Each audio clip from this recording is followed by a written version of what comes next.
su conocimiento, experiencia, ¿cuáles serían estos principales obstáculos para la producción de cementos adicionados? Podríamos empezar con el señor Martínez.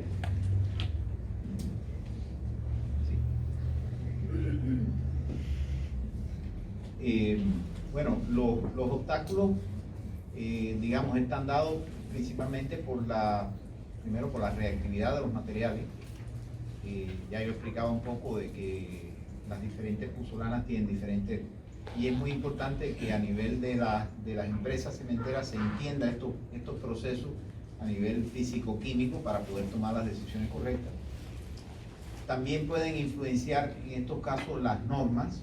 Digamos, por ejemplo, en el mundo existen dos grandes grupos de países que siguen normas. Digamos, algunos países aquí en la región siguen las normas EN, que son las normas europeas, y una gran mayoría de los países siguen las normas ASTM, que son las normas norteamericanas. En el caso de los cementos adicionados, las normas EN tienen el problema de que limitan el contenido de clinker a un 65%, o sea, lo más bajo que usted puede llegar en términos de clinker es un 65%, con excepción de los cementos de escoria, que sí también se permiten valores hasta, creo que hasta el 40%. Y esa es una limitación. Sin embargo, las normas europeas tienen una ventaja que no tienen las normas tipo ASTM. Las normas ASTM fueron concebidas hace, igual como pasaba con Cuba, hace 40, 50, 60 años. Se han ido revisando, se revisan periódicamente, pero fueron hechas en un momento donde los cementos no tenían adiciones y los cementos eran cementos muy gruesos. Y entonces la relación agua-cemento, o sea, en las normas STM, la relación agua-cemento la dicta el flujo del cemento. Y entonces los cementos con adiciones, las adiciones, como yo explicaba, tienen mayor superficie específica. Los cementos hoy en día se muelen mucho más finos y entonces en términos de tienen mayor demanda de agua. Y eso hace de que la relación agua-cemento, para usted lograr el flujo ese de 110 milímetros, muchas veces es mayor que en el caso de los cementos puros, y puede dar una impresión equivocada de la resistencia que puedan tener estos cementos. O sea, todo esto son cosas que hoy en día, por ejemplo, el Comité Técnico 51 de las normas europeas está trabajando, y se dice que en el próximo año posiblemente haya noticias de cambios en estas normas para poder permitir niveles de clinker más bajos. Igual, la STM en Estados Unidos se está trabajando muy intensamente también en la revisión de estas normas para adaptarla también a nuevos productos. Pero de todas maneras es algo que, como yo le explicaba, la situación del cambio climático lo va a acelerar toda esta toma de decisiones, que normalmente es un proceso largo, burocrático, complicado. Yo quería añadir a lo dicho por Fernando, otro obstáculo que nosotros encontramos. Yo trabajo en una empresa que se llama RPL, que es del grupo UNACEM. La disponibilidad de los materiales, no siempre los tenemos a la mano. En nuestro caso, UNACEM tiene una planta en Ecuador, por ejemplo, cerca de Quito, que descansa sobre la falda de un volcán. Entonces tenemos una puzolana maravillosa, cerquísima.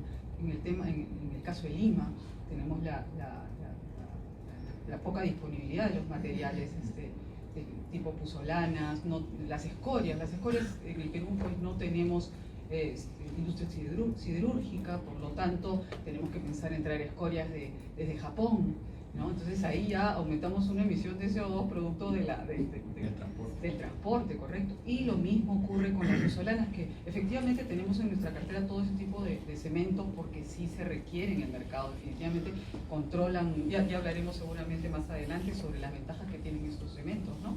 O ya las han dicho muy bien.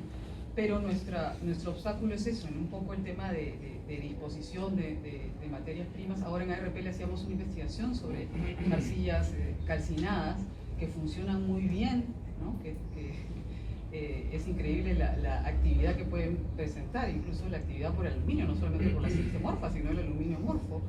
Pero el problema es la disponibilidad de la arcilla, la momorillonita o la caolín, que es lo que se requiere, la caolinita, ¿no? No tenemos en el Perú, por lo menos en las zonas por las que estamos cerca, porque todo se traduce a un problema de movilización, de transporte, de flete, ¿no? Entonces ese es un obstáculo que vemos en la producción de cementos adicionados. Sin embargo, hacemos el esfuerzo, y dentro de nuestra cartera está todo tipo de cemento 1P, 1PM, HS, MS, porque sí son necesarios para controlar la durabilidad, para controlar otro tipo de ataques, ¿no? Muchas gracias. Creo que podemos abrir las preguntas al público. ¿Sí? Ok. Creo que ya logramos la conexión. Vamos a ver con el señor Philip. A ver, Philip Fontán, que es un cónsul, si tiene comentarios en relación a las preguntas. Buenos días a todos. Pienso que podemos oírme. ¿Sí? Sí. Sí, yo estoy en Canadá en este momento, pero estoy siguiendo las discusiones de esta mañana y es muy importante plazar el problema sobre el problema climático. Estamos en una semana en que hay las discusiones en Nueva York, mañana tengo discusiones en Montreal. Aquí es muy importante de ver que hay una necesidad de reducir las emisiones de CO2 de la producción del cemento y la producción de clinker es lo que hace 70% de las emisiones de fabricación del cemento. Entonces, es muy importante encontrar soluciones que pueden reducir a la cantidad de clinker por la calidad del cemento que producen.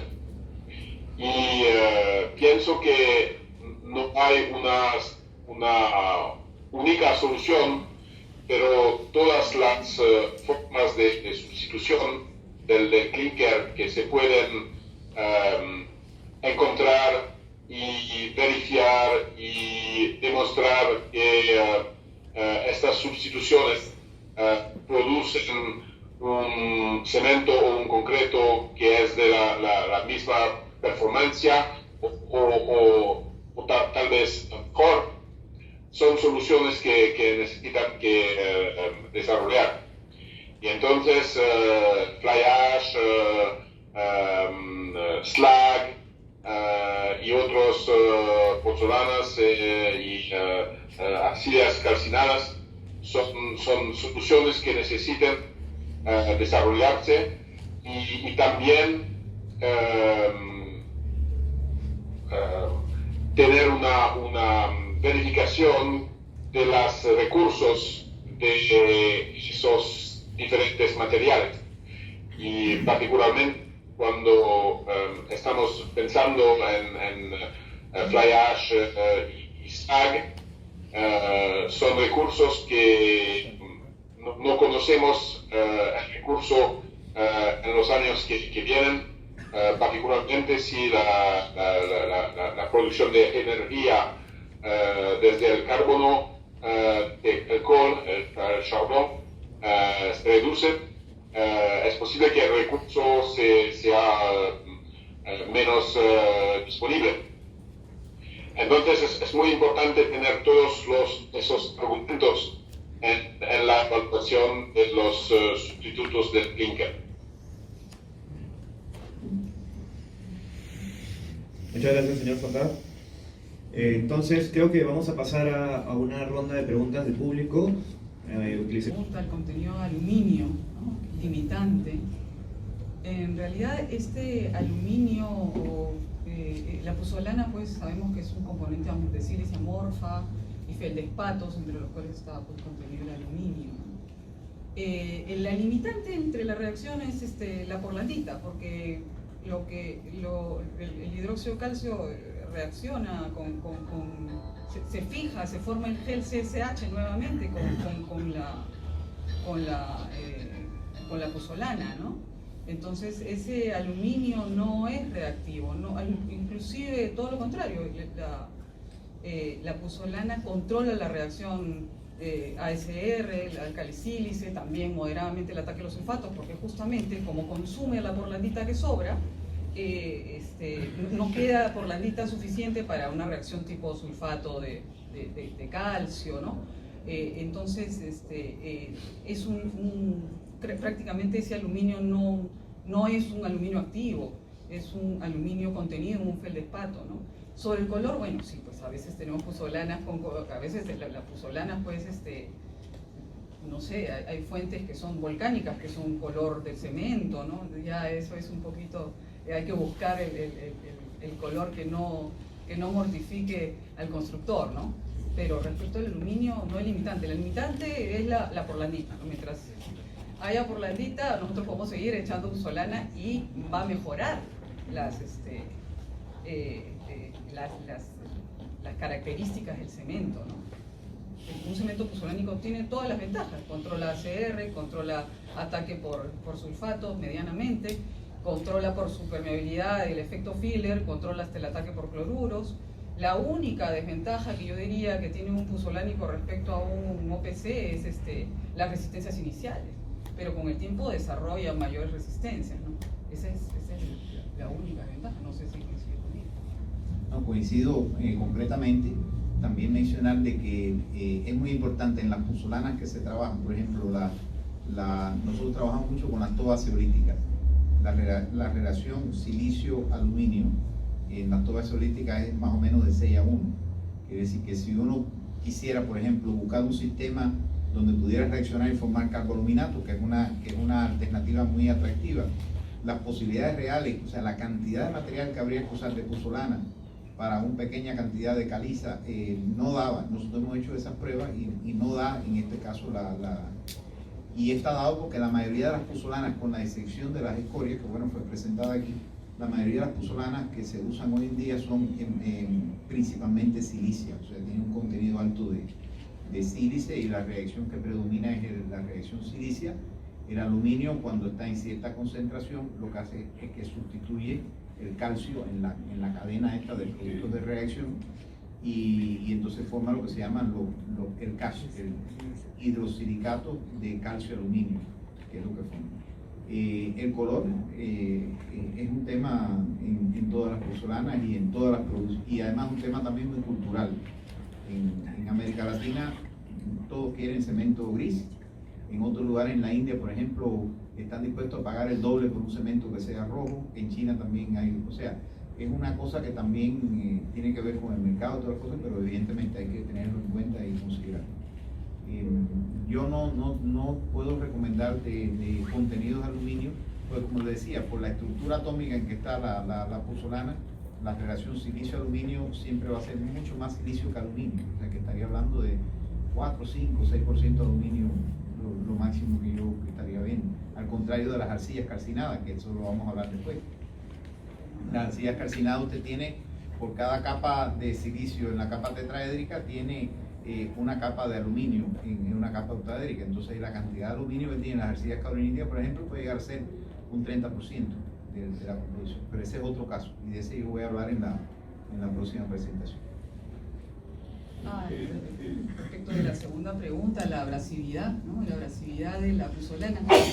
La abrasividad de la puzolana se debe deber al cuarzo, ¿no? Hay algunas puzolanas que tienen alto contenido de cuarzo, puede ser sobre un 5%, ya tenemos problemas en la mesa, en los rodillos, ¿no? Entonces ahí ya hay que ir a la tecnología, ¿no? A la tecnología, quizá utilizar otro tipo de rodillos, estos refractarios. A nosotros nos ha funcionado bien los rodillos refractarios. Claro, en nuestro caso era las cenizas del carbón, estos carbones que tienen 30%, 40% de cenizas, ya nos atacaban bastante los rodillos, ¿no? Entonces lo cambiamos por refractario y la verdad el tiempo de duración es bastante alto. Entonces esa abrasividad, yo lo que sugeriría es analizar el contenido cuarzo y buscar tecnología, ¿no? Siempre controlar el cuarzo, porque a eso es, cuando uno va a comprar le dices, mira, cuarzo tengo 12%, y siempre hay soluciones, la tecnología siempre ofrece soluciones. Coincido totalmente, o sea, el cuarzo ahí es el que está mandando. Solo comentarles, añadiendo lo que dice mi colega, de que hoy en día ya nosotros conocemos, digamos, cuando está trabajando con arcillas calcinadas, por ejemplo, que está calcinando arcillas, hay tecnologías para, durante el proceso de preparación de la materia prima por vía neumática, poder sacar el cuarzo. Y el cuarzo, por ejemplo, conozco ya empresas que están haciendo esto comercialmente, y ese cuarzo lo sacan, por ejemplo, en Florida hay una empresa que está recuperando ese cuarzo y lo vende como arena de las pistas estas de beach volley, de voleibol de playa. O sea, que hay posibilidades realmente de sacar el cuarzo Hay países como Estados Unidos que por el problema de la silicosis está prohibido el uso, o sea, el contenido de cuarzo en materiales, en general, materiales en polvo. Y bueno, es algo que hay que, y el efecto abrasivo, lógicamente, es muy importante. Bueno, la tercera pregunta era dirigida. Esa era muy dirigida a mí, ¿no? Bueno, yo tengo que decir, muchas gracias por la pregunta. Yo en mi vida pasada yo hice un PhD en estructura, fui diseñador estructural y hacía cálculo de estructura y todas estas cosas.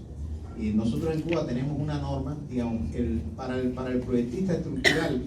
Yo me acuerdo que yo me sentía muy frustrado porque para mí el concreto era un material con una resistencia, concreto de 25 MPa. Ya me decían que era homogéneo, que era, o sea, todas esas propiedades. Y estaba hablando de un material que realmente es muy variable cuando uno mira interiormente, ¿no? En Cuba, igual que aquí, nos regimos por normas. Tenemos las normas, por un lado, de diseño, de resistencia, la calidad del cemento, que tiene que tener una resistencia característica, con todo un proceso de muestreo, etcétera, etcétera. Pero también es muy importante, últimamente se ha puesto muy de moda el diseño por durabilidad.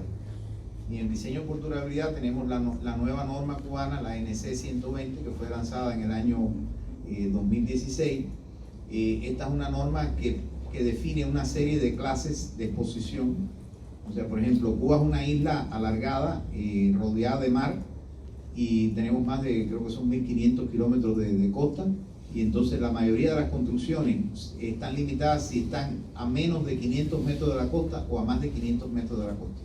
Y en función de eso le exigen una serie de parámetros, que es una combinación entre normas por comportamiento, porque le exigen, por ejemplo, usan los ensayos de cloruro, el RCPT, o sea, la STM1202 para los cloruros, y le exigen también algo de sortividad, o sea, unos valores de sortividad, de asección capilar, etc.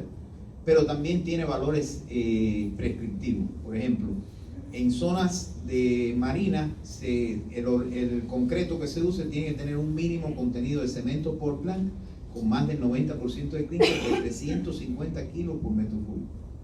O sea, eso es una barrera brutal para usted poder introducir cualquier tipo de cemento adicionado en las condiciones donde mejor funciona.